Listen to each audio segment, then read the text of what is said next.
जटणी रतिपुर स्थित ऐतिहासिक साखी गोपीनाथ पीठरे ओडिशा सचिवालय व्यक्तिगत सचिव और व्यक्तिगत सहायक सांस्कृतिक संघ भुवनेश्वर तरफ वृक्षरोपण कार्यक्रम अनुष्ठित हो खोर्धा जिला जटणी ब्लॉक अंतर्गत कंतिया पंचायत अधीन रतिपुर ग्राम रही बहु पुरातन तथा ऐतिहासिक साखी गोपीनाथ मंदिर। यह मंदिर भक्तिमय परिवेश और मनोरम दृश्य भुवनेश्वर स्थित ओडिशा सचिवालय व्यक्तिगत सचिव और व्यक्तिगत सहायक सांस्कृतिक संघ को आकर्षित करथिला। संघर सदस्य माने मंदिर परिसर में माँ पई गछटिए कार्यक्रम करी वृक्षरोपण करने सह मंदिर उन्नतीकरण पई अंटा भिड़िथिले। तेबे आसंतु देखिबा ए बाबद रे आम जटणी प्रतिनिधि प्रदीप्त कुमार मार्थांक स्वतंत्र उपस्थापना। मु भगवान पात्र मो घर ए रतिपुर आज गोटे सौभाग्यर दिन आज गोटे मिनी सेक्रेटेरिएट ये समस्त को धन्यवाद देले कम हम कृतज्ञता जनाऊँगी। आउ ये मंदिर ऐतिहासिक पृष्ठभूमि बाबद संक्षेप कहूँ मु ये मंदिरटी 1663 मसीह गजपति मुकुंद देव द्वारा निर्माण होता किंतु 1730 बेलू जो मोगल आक्रमण है तर्की खाँ कमांडो कला पहाड़ सुलेमान खां करानी सी आसी गाँव अन्य मंदिर मानक भांगी पकईला से काले ये मूर्ति मानक भांगी पकईब से तत्कालीन गजपति गोपीनाथ विद्याधर देव या नहीं कंतल बैठे रखिले एवं पर मंदिर के स्थापन कले। परवर्ती समय से जाकि पुरी निकट सत्यवादी पूजा पाँच ये गाँ गोटे ऐतिहासिक गाँ 12th सेंचुरी पूर्वर गाँ ये गाँव में 12th सेंचुरी प्रमाण अच्छी दक्षिण पटे जो खंडुआल मंदिर अच्छी सेटा प्रत्नतात्विक सर्वेक्षण अनुजाई 12th सेंचुरी मूर्ति तेणु 12th सेंचुरी पूर्व ये गाँ एवं जितेबले रामचंद्र देव ये 71टी दुर्ग खोर्धार मुख्य दुर्गर चतुर्पार्श्व 71टी दुर्ग करने को बसिले से कौन है ना रतिपुर रे गोटे पुरातन दुर्ग अच्छी जोटा मिलिटरी एक्सलेंस बहन करुच्ची जोठारे 43,256टी अश्व थिले एवं 365टी युद्ध हस्ती थिले। तेणु यहीटा गोटे माने वीरत्वर परिप्रकाश करुला। तापरे मोगल आक्रमण समय सब मंदिर गुड़ाक भांगीगला से दिन ठारू ये मंदिर भी भांगी देते ये मंदिर भंगा हो पड़ा। सरकार किसी पैसा खर्च करी अधा मंदिर काम कर चलीगले निज तत्वावधान रे। परवर्ती समय आमर गाँव युवक माने एवं पाख अंचलवासी माने सेमानकर सहयोग रे मंदिर संपूर्ण होती। 2022 मसीहा मार्च 9 तारिख में तत्कालीन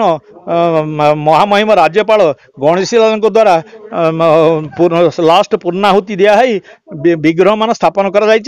दिन ठार सुरखुरी चली। यही अवसर में मु अनुरोध करुँची वर्तमान मिनी सेक्रेटेरिएट अर्थात समस्त डिपार्टमेंट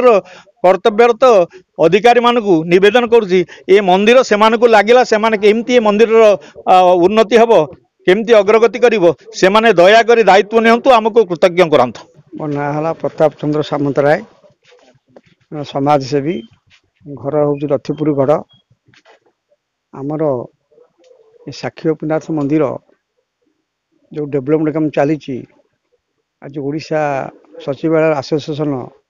समस्त मेंबर ऑल डिपार्टमेंटर मेंबर मैंने आसते से मैंने आज वृक्षरोपण कले मंदिर बुली से बहुत शांति अनुभव कले। से मैंने कहले मंदिर जहाँ सब अच्छी डेवलपमेंट काम सब करने साहाय्य सहयोग सरकार तरफ करेंगे। तेणु से गोविंद आज्ञा आग को आम बहुत बहुत मैं डेभलप होने आम आशा करुचु।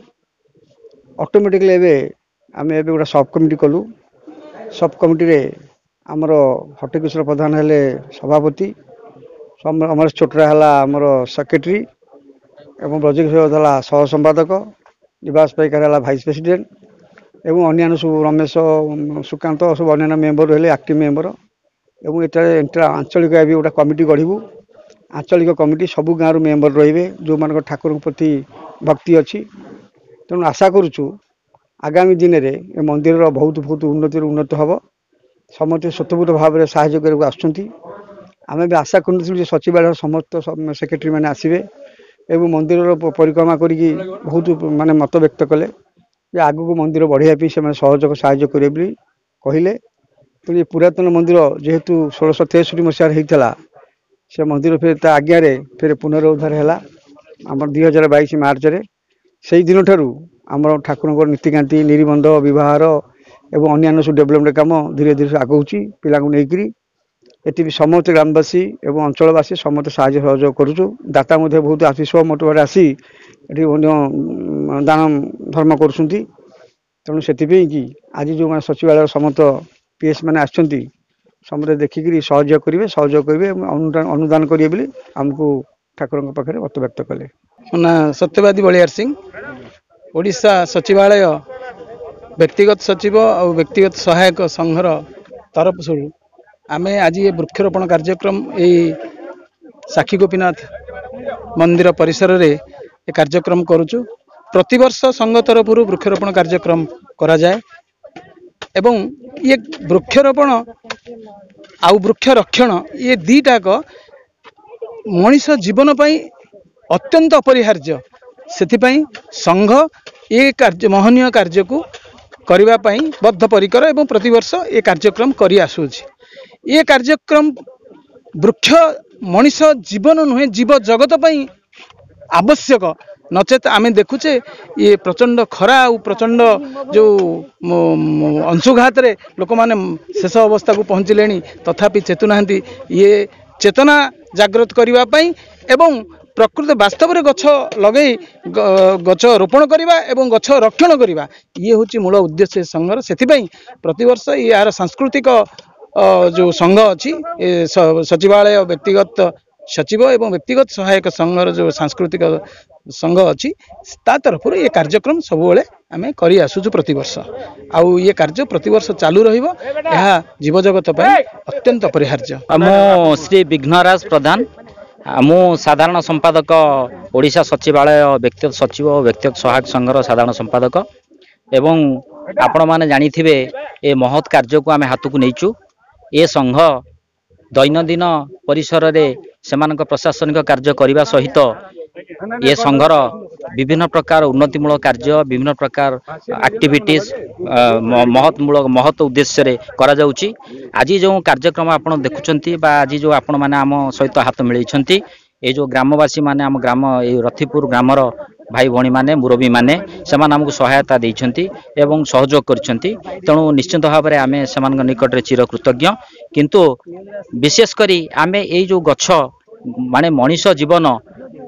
जीवन जो भली गछर मध्य जीवन सेमिति गछ बिना मनीष बंची पारे ना मनीष बिना गछ बंची पारे ना एवं आपण माने जानी थिबे जो आमे निश्वास प्रश्वास नौचे आमे गछरू जो आमे नौचे केमिति दैनंदिन जीवन में अम्लजान नौचे एवं अंगारकाम्ल छाड़ुचे एवं तार उपादेयता आम शरीर उपरे पड़ुची एवं गछ केते उपकारी केते उपादेय समस्त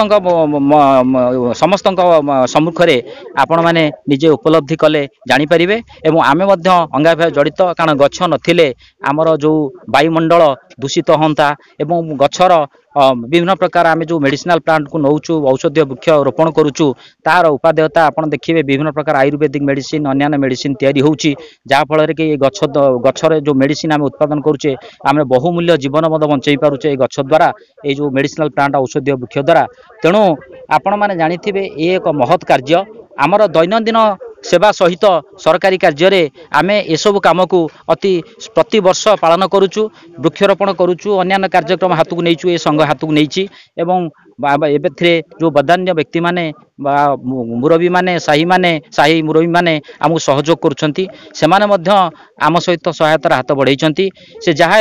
ये संघ एभली संघ आपण माने सरकारी चाकरी रे आमे थिले मध्य आमर दैनंदिन समय किछि समय बाहर करी आमे आसी एठी एटा जीवनर जो